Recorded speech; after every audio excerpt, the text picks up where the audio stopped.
material cost of a crown, that means the disc would be $200. That's in a way, it sounds as a lot of money, but it's not so expensive. But now these materials which we use naturally are not $200 or $300, they're lower in price. But people always make a mistake, they try to go for the cheapest possible material and not the material which will make their business grow in future. So we looked around and we saw there's so many zircon oxides on the market. It's amazing. You can go through all the catalogs, through so many things, and everybody says how fantastic. That's why we started using this material here, the multi-layer from iodide. And this material basically does whatever we want it to do for us. And you will see this if you ever use this material. Normally in the industry, it says for up to 3-unit bridges, like you see here, 3-unit bridges, the strength is up to 800 megapascal. It's okay. If you want to make bigger bridges, you have to go over 800 megapascal. So anything over 800 megapascal is good to do bigger bridges. Okay, keep that in mind. So if you have 1200 megapascal, yeah, sure, it's good, but it's maybe an overkill. You don't need so strength. Because once you're over 800 megapascal, now you have to start to find the material which gives you the nice aesthetics.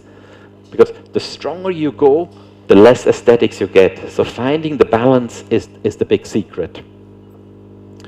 So the thing was, most of the zircon oxide materials, which are at 800 megapascal, have only 50% translucency, okay?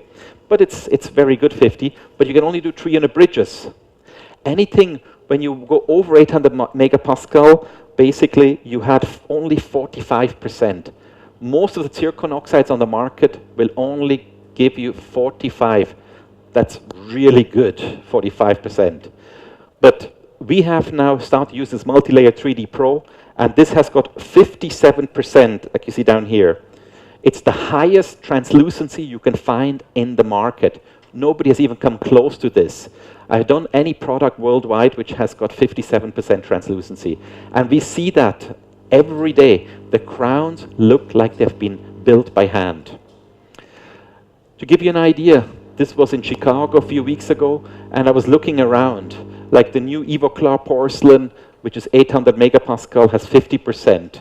All the other materials, when you look at it, I don't know if you can see it from front, around 42 to 45%. So there's nothing on the market at the moment which is so good.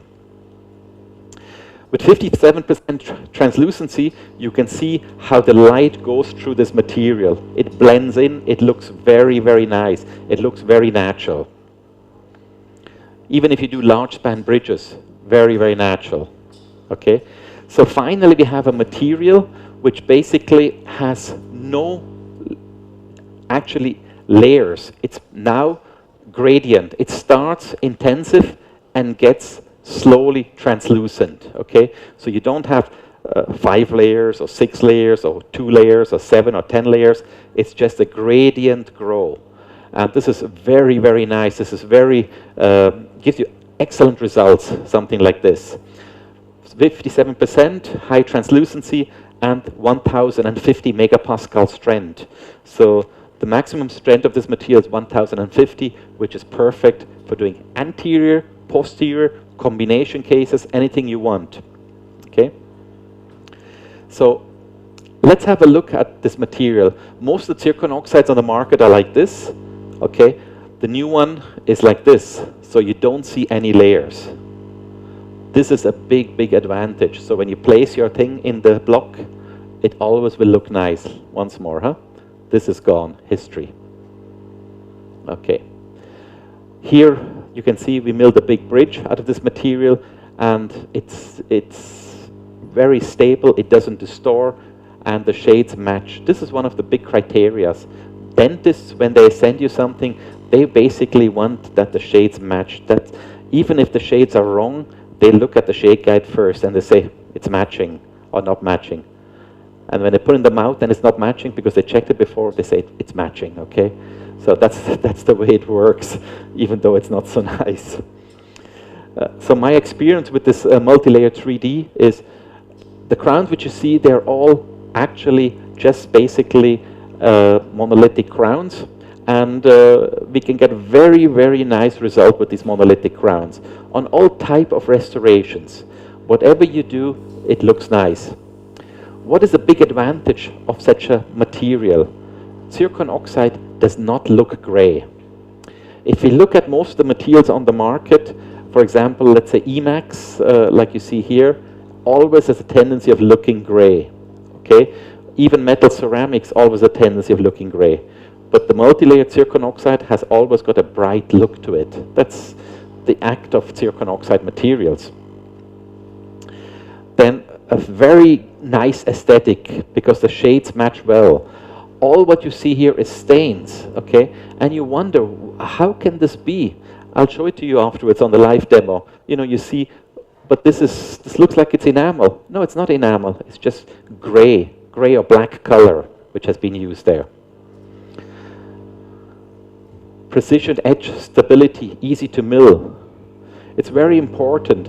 You maybe have seen many zircon oxide brands on the market. When you try to mill them, they tend to chip around the margin. That's because they've been overpressed, they've been over sintered in the production process, and when you mill them, they look like a saw blade. So you have to be very careful. That's a difference between low-cost zircon oxide and a higher-cost zircon oxide.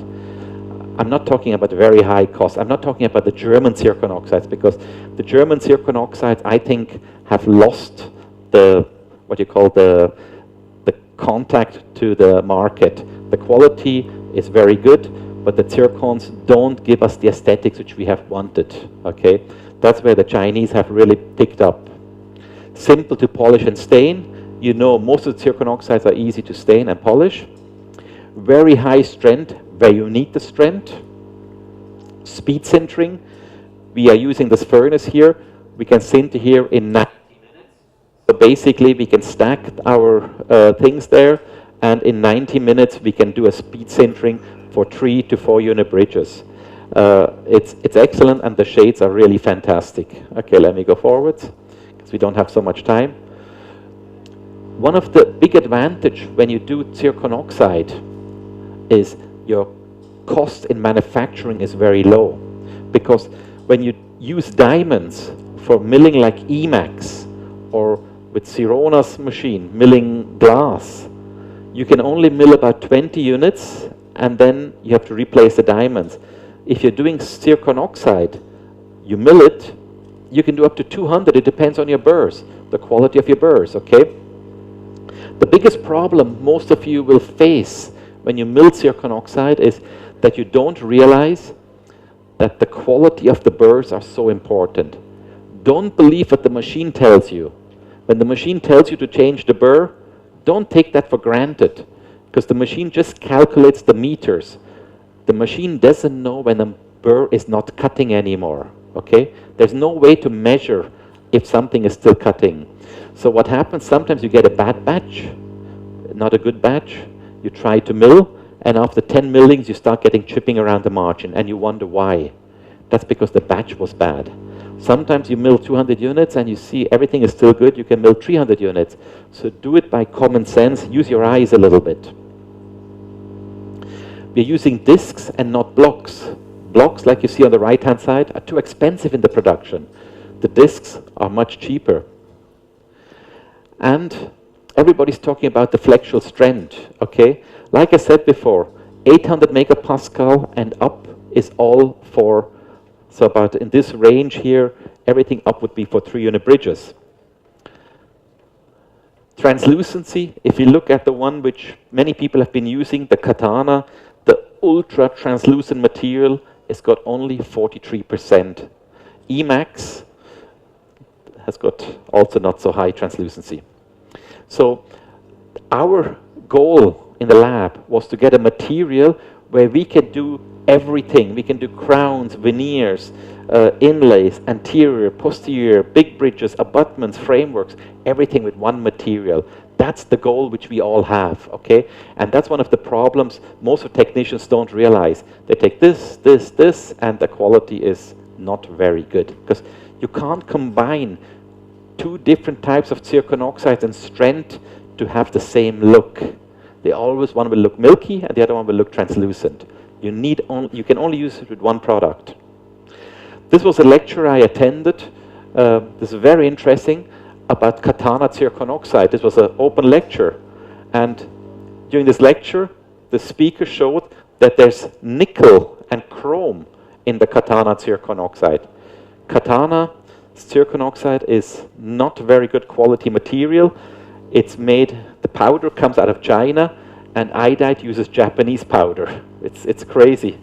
So somebody uses Japanese, and the Japanese uses Chinese powder. So the Toso powder is one of the best you can find in the world. I'll be very careful if I hear nickel, if our dentists hear nickel, they will say they don't want any zircon oxide to be used anymore. We have an open system, so for us, very important, I want to be able to use my zircon oxide on any type machine. That's one of the problems nowadays. They lock you in. You buy a zirconzan machine, you can only use zirconzan material like the Pretau. That's why I hate locked systems. I want to be open, and I want the materials to be working on this open system. We only have 3 steps. The first step is we mill, the second step is we sinter, and the last step is we glaze. That's basically all what we have to do, okay? No coloring liquid, nothing. So when we look at these cases, they look very nice after they've just been glazed. There is no layering on these crowns. That means if there's no layering, there's no chipping, okay? Dentists love this. They hate when things start to break in the mouth. If we do implant cases, same thing. We have one material for everything. The only thing we add is the pink ceramic. And here to show you how we do the staining, so we'll do that afterwards. Again, the material, the stains, everything has to be matching each other. Once you have that matching, you get excellent results. To give you a few tips on staining, I mean, we don't really have the time to do a course here, but to give you a few tips is, if you look at this lady here, many years when I was a young technician, I went to Spain to learn how to paint. I went to learn how to oil paint. One of the first things when you paint a face, to make the nose come out, you put white paint here. The white paint always brings the nose out, okay? So anything you put white, the chin comes out, okay? Put a little white here, that comes out. Anything you want to go in, let's say you want to make holes here, put something black and something light around it, comes out, okay? It's contrast. Black and white, in and out, in and out. That's the way you do staining with contrasts. So let's remove her nose. Now she's got a flat nose, huh? I remove that white spot. Get it back again, her nose is pointy again, huh? So you saw that, okay? Let's design a person with some colors. Okay, the picture is flat, not three-dimensional. Let's add some colors into the eyes, okay? So by adding a little bit blue and black and all that, it starts to give you different reactions. The black goes in, the white comes out, the blue reacts and comes out also a little bit. Then we go to the next step. Did you see? We added here a little bit white because the lips were flat. Now the lips have become round. We go to the eyebrows, okay? Under the eyebrows we put a little bit white. This white here makes it come out. The first hole in the nose, the next one, and then suddenly we are starting to get the nose. Now the nose is very flat. Let's put some white color here, and we make the nose a little bit three-dimensional looking.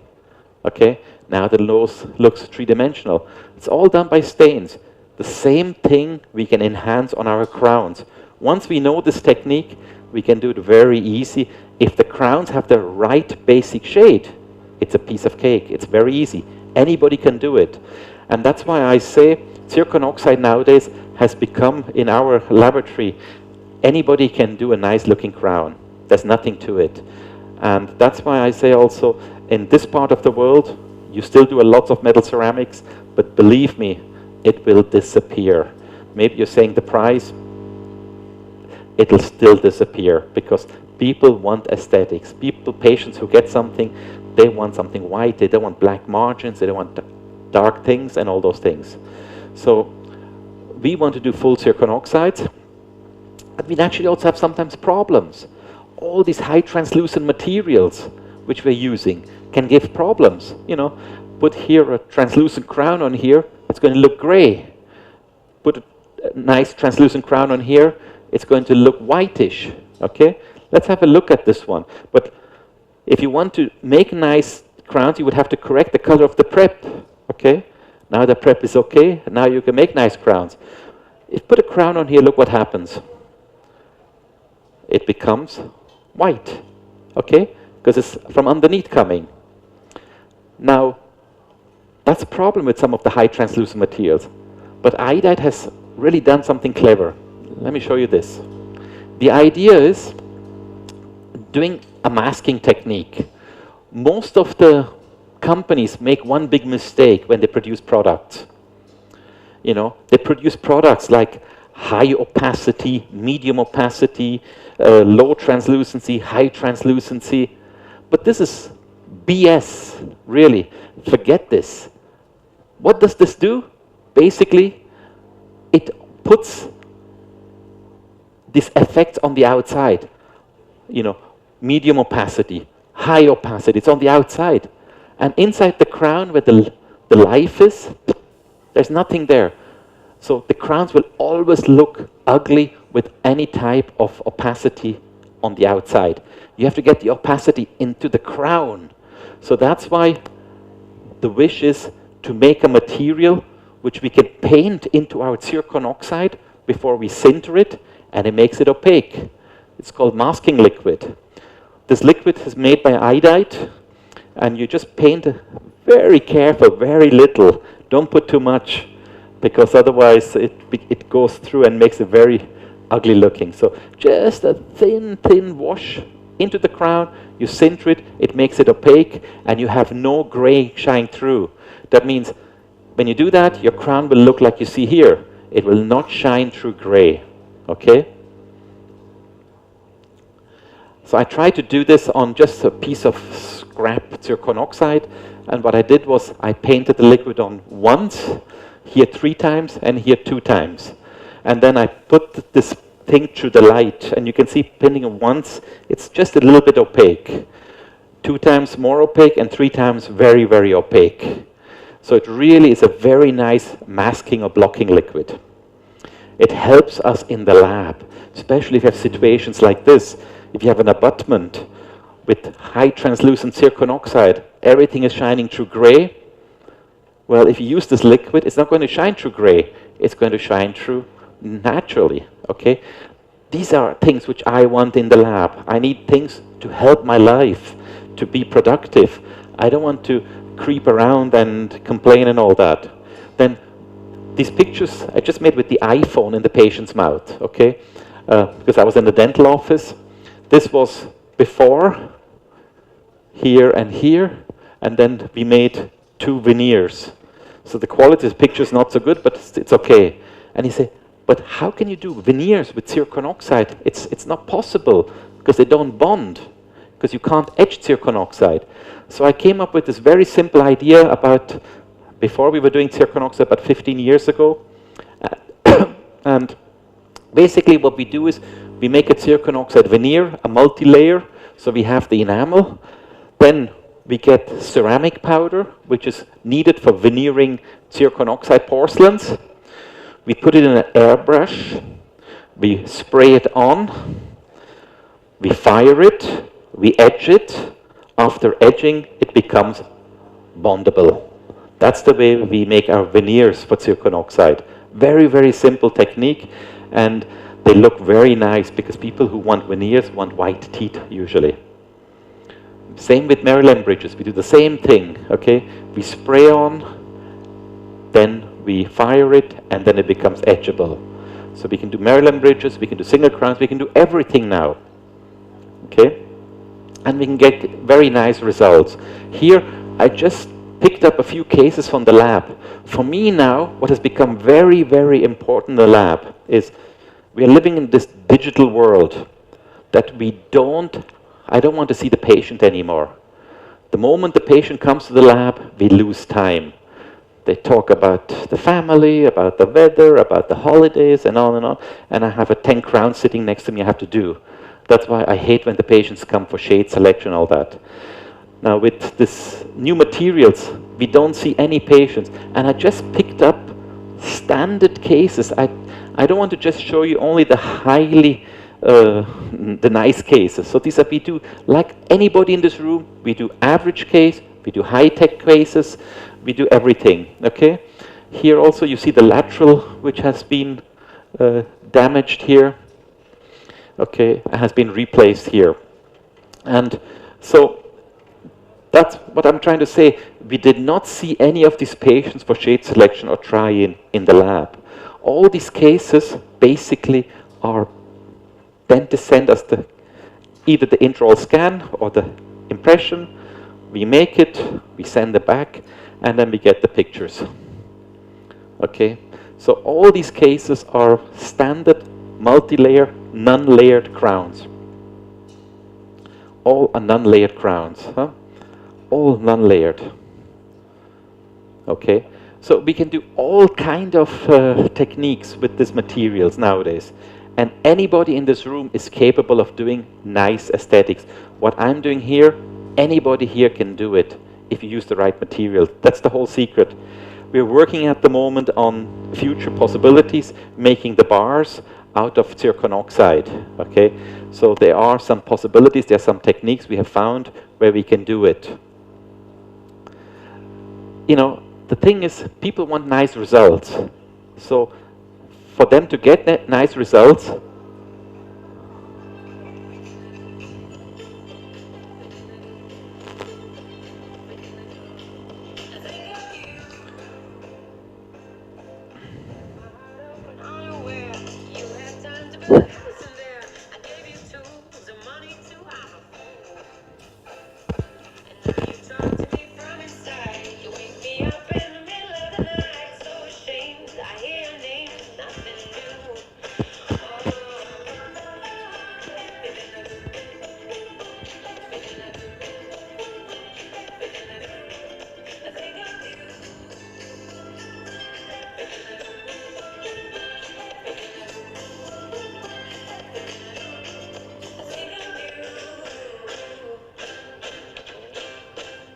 okay, so if you want to be a part of this community, I've started a Facebook page. It's called iDiet Worldwide, and in this page we have got a few hundred followers. It's very nice that you always see what's happening, what's new, any new ideas I get, any new tips, I try to put it on Facebook. So this way you always will get updated, you see what's happening. End of the day, whatever you do, what counts is the quality, okay? The quality is your goal, okay? But you always, all of us have the same problem, finding the balance between cheap and between fast, okay? So we deliver quality, but we try to be, and I don't say cheap, try to be cost effective, okay? And naturally, fast, speed. And that's one of the things many people are making wrong because they have not organized their labs. They have too many mistakes in their production. They lose too much time and on and on and on. That's something which I've seen also in Europe. Many of the labs are making a big mistake. It starts from the model system up to the crown and bridge, up to the milling. They don't have anything really organized. So if everything is done right, you can deliver quality, you can be cost effective, you can be fast, and you can still make good money in our dental field, okay? So this is what we are trying to find, the right balance. Now, since I had to hurry a little bit because I wanted to do the demo for you, I will stop here with the presentation, and we will now jump into the demo part of it, okay? Before I start demoing, I'm trying to use this thing here the first time. I saw it at the IDS. It's a fantastic product. It's a 3D microscope, which you basically don't look through loops. I look into the screen here. So you can put a 3D pair of glasses on, and you see everything in 3D when you're from the outside. So everything looks so big, and you're working like this. It's amazing, but it needs a little bit getting used to it. So I'm using it today, and I'm only using it like the first time. I saw it at the show 3 weeks ago, and it's here in India. So it's like I said, I have to use this. I have to try it myself now in real time. Let's see if you have to laugh or not. You know, if I can get it working. So this is really something new. The thing is, we are not using it now in 3D mode. We're using it in 2D mode because you would need on the big screen a 3D screen and glasses. And this is not 3D possible here, so we can switch it to 2D. So then I also do it on 2D. So for 2D, for me, it's not so easy because I can't turn the crown very nicely like in 3D on screen, okay? But we'll manage. Okay, so here we quit. And let's see if you have any questions before we go to this second part. Are there any questions around here? No question? Yes, you have a question? No? And up till now, most of you who have seen a live demo have only seen the crown very small, far away. But here we can really see the crown like in full size. It's amazing. And just imagine when you have your 3D glasses on, it's like, ooh, you're sitting inside the crown on top of the crown. But now I'm 2D. Okay, this is a crown which we milled, came out of the machine, sintering machine. This is multi-layer 3D. This is the same crown. Let me show you this one also here. After glazing and staining, okay? So the same crown after glazing and staining, you can see how you can enhance it. Okay, what we will be doing now is we will be using certain stains and certain effects for staining, and I will go through it just in a very simple manner and try to show it to you. So once your crowns have been cleaned, are ready to be glazed, we use the stains which are made for this technique, and the stains are here on the side. Let me see if I can show it to you. These are the stains which we are going to be using. It's this palette here. So I made a screenshot before, and I just will try to explain what we are using for. The white stain on the left corner up there is basically for enhancing areas. Anything we want to bring out, like you saw on the face, we use something lighter, okay? Then next to it is a stain which is it's called terracotta, and it's a stain which is very nice for making a little bit darker necks. So if you try here, we get a little bit.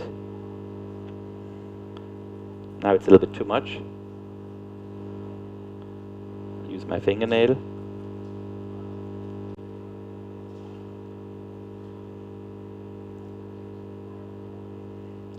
Okay. If you want to get like some people, now you don't do all of this on one crown, okay? I'm just showing you the different type of effects you can do. Some people have like white bands here.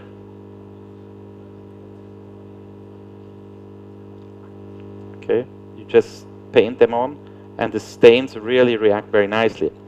If you want to get on the incisal edge, for example, like a whitish line or yellowish line, you get some stains, and you always have to add white to the stains. That means you take a little bit white, for example, to a brown color. Oh, here we are. And we add here on the incisal edge. Okay. I don't know if you can see it. You don't see it very well. Let me make it a little bit more intensive that you can see it.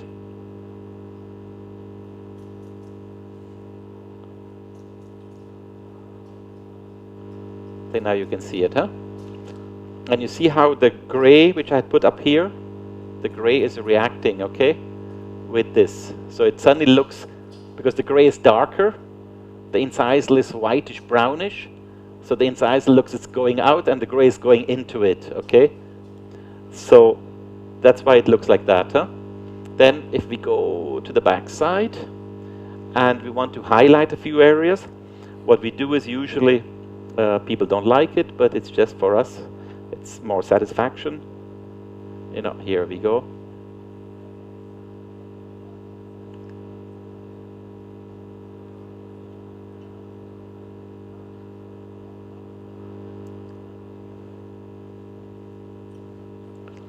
Then we highlight this area again with a little bit whitish, because here we want to get the ridges out.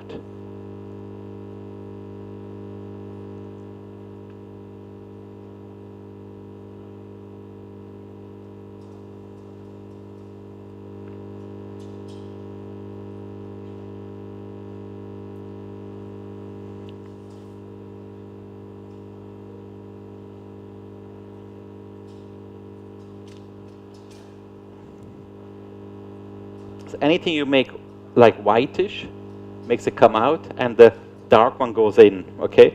So this would be like, just to give you a quick idea, out of a normal zircon oxide crown, we made a real enhanced one, huh? Okay?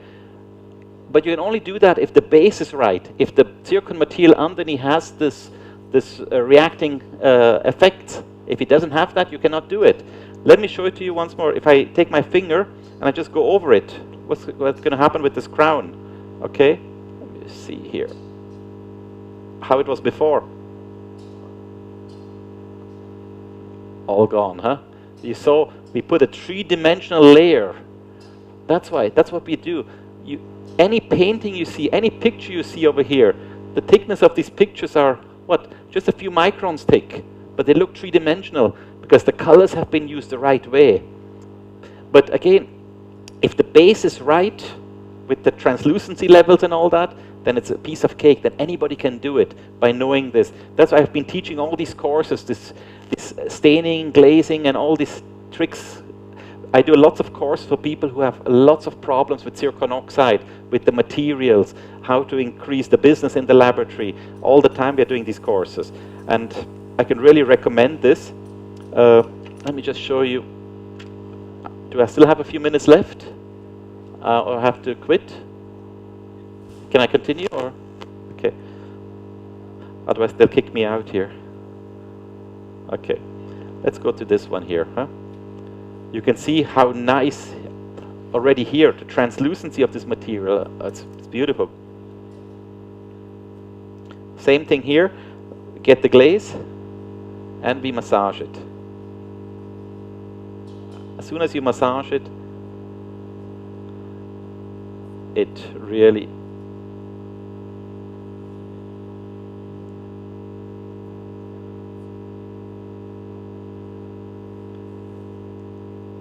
the thing is getting the feeling for me on screen here, working on screen with the brush is, once you get the feeling, it's easy, but it's also very scary because you see all the dirt. Okay. Now, one of the biggest mistakes people do when they do occlusal staining, they do the following. They just take, let me show you the mistake first. They take this and they do make this mistake. They go in here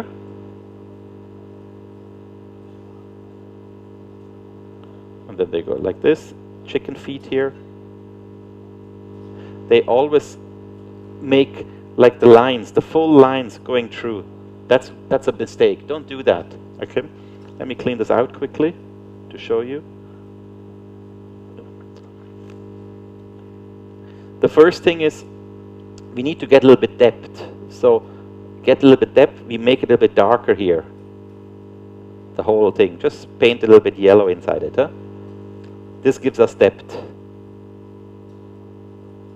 Then we get a brown stain and we only highlight the deepest areas with the brown stain. Let's say, can we see this here?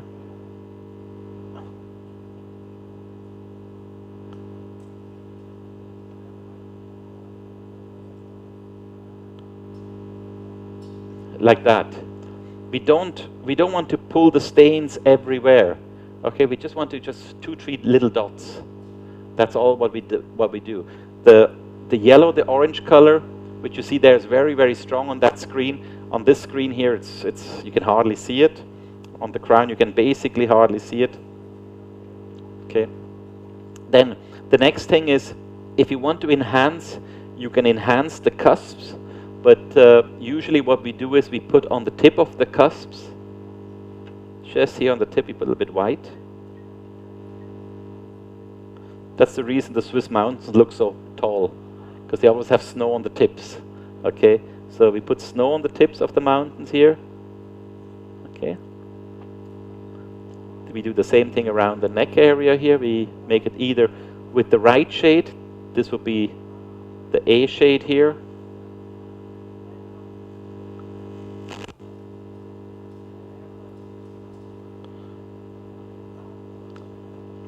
Oops. And we separate the cusps.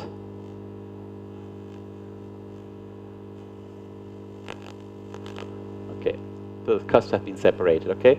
So this is just a little quick thing. Now, if you would see an amalgam filling here on the right-hand side, then what you would do is you would take a little bit violet color, okay? And it looks maybe ugly, but I'm making this small mixture here.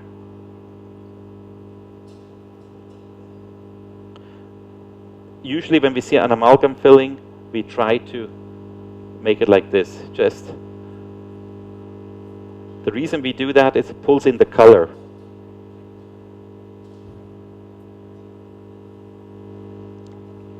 Okay.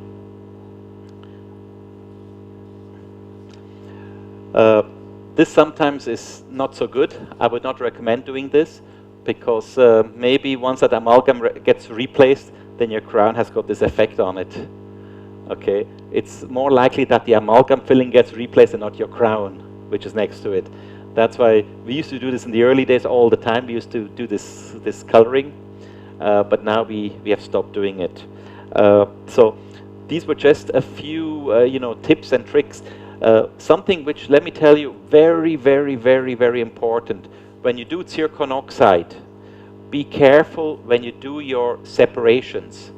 Most of the people, when they have, let's say, like a bridge or crowns, they try to separate here with the, you can see, I've done the same thing here. You see how I try to separate it here? Let me go here forwards. With the diamond disc, any material, zircon oxide, you try to separate after sintering, you can snap it. It breaks. Okay? It's like glass. If you take glass and you put a scratch in your glass, you can break the glass. If there's no scratch, you cannot break it. Okay? Same thing. That's why any separation which you do on zircon oxide, any brand, it doesn't matter if it's 5,000 megapascal or 1,000 megapascal, you should always do before you sinter it. Separate it before you sinter it, and then it heals it during the sintering process. It's sintered, it's separated, it's healed, and you have no problem. Otherwise, you will always take a risk that your bridges will break in the mouth, okay, at the connector. If you've ever had that, that's a typical sign you went in with the disc afterwards to separate it. So be sure, if you want to separate it before you do the sintering process. Okay? Very important. And there are many tips like that. So maybe one day we can do a course here in India, and I can come back for some good Indian food and teach you all these small tips and tricks. It's like a whole day. It's full of information, which we have done. I've done about 3 years ago with Kapil. We did some courses in India, from Calcutta to different cities. It was very, very interesting. So I have to say thank you, because I have to give place for the next speaker. I hope you enjoyed this very informal presentation. Thank you.